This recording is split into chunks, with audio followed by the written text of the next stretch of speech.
भागू शांत हो बाळ. काय झालं काय? जावई बापू कुठे आणि झालंच कसं? आणि कोणी केलं? आम्हाला नाव सांगा त्याचं. आता आपल्याला सूर्याची तब्येत महत्वाची आहे. का झालं, कुठं झालं, कधी झालं हे आपण नंतर बघूया. भागू शांत हो बाळ. दादाला काय बी होणार नाही बघ. तुम्हाला सांग की हे सगळं कसं झालं, कोणी मारलं दादाला? हा,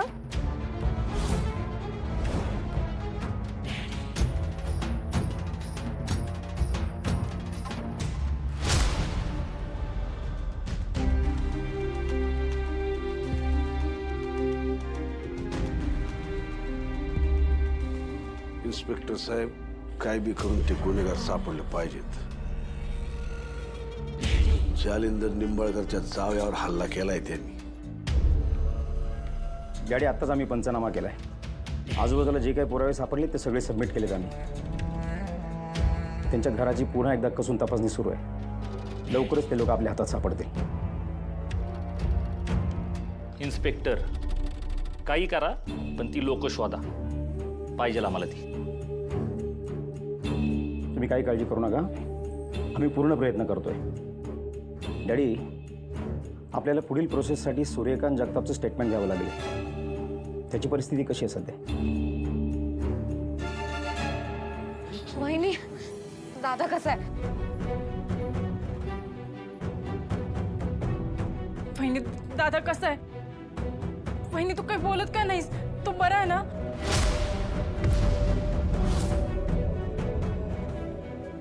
इंटरनल ब्लडिंग, खोलवर जखम, आतड्याचे नुकसान झाले. आपल्याला मेजर सर्जरी करावी लागेल. मी तयारीला लागतो. वहिनी ह्यातलं मला काही कळत नाही. तू फक्त एवढं सांग की दादा. काही नाही होणार त्याला, काही नाही होणार. पण वहिनी, मग तुझा चेहरा असा घाबरलेला काय? खरं खरं सांग, काय झालं दादाला?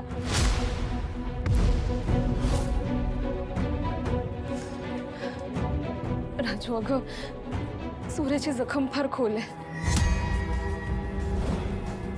आणि इकडच्या दवाखान्यात हे ऑपरेशन होणं शक्य नाही आहे ग. आणि ना त्याला इकडनं हलवणंही पॉसिबल नाही आहे. कारण जर जास्त हालचाल केली तर मग जखम वाढण्याची शक्यता आहे. पण शहरातल्या सर्जनशी आमचं बोलणं झालेलं आहे आणि इकडचे डॉक्टर्स पण त्यांच्या परीने प्रयत्न करत आहेत. सगळी भिस्त फक्त सूर्यावर आहे.